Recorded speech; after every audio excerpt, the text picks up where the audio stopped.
केंद्र सरकारमध्ये पुन्हा मोदीजी आलेत, त्यांनी मगाशी मी म्हटलं की शेतकऱ्यांसाठी निर्णय घेतला तसा वाढवणचा 67,000 कोटीचा प्रकल्प आज त्यांनी मंजूर केला.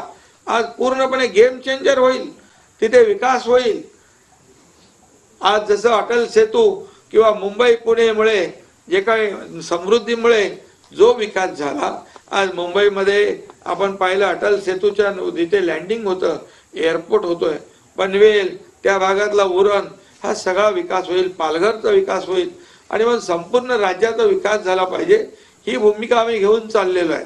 आणि म्हणूनच या ठिकाणी आज त्यांची जी काही पोटतिडीक आहे त्यांना कळलेलं आहे की ठीक आहे, आता एकदा ते ज्यांनी संविधान बदलणार म्हणून खोटं नॅरेटिव्ह तयार करून लोकांमध्ये भीती निर्माण करून आरक्षण तुमचं जाणार म्हणून आता लोकांनी ज्यांनी मतदान केलंय तेही आता पस्तावलेत.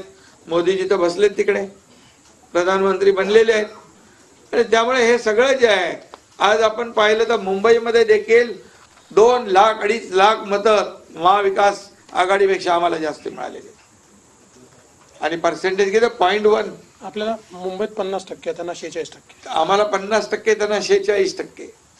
आणि टोटल मतांचं 0.3% डिफरन्स आहे. आणि आता ह्याच्यापेक्षा तर खाली आम्ही जाऊ शकत नाही, कामं तर आम्ही केलेली आहेत. त्यामुळे आता काय बोलायचं, म्हणजे खोटे नाटे आरोप करायचे.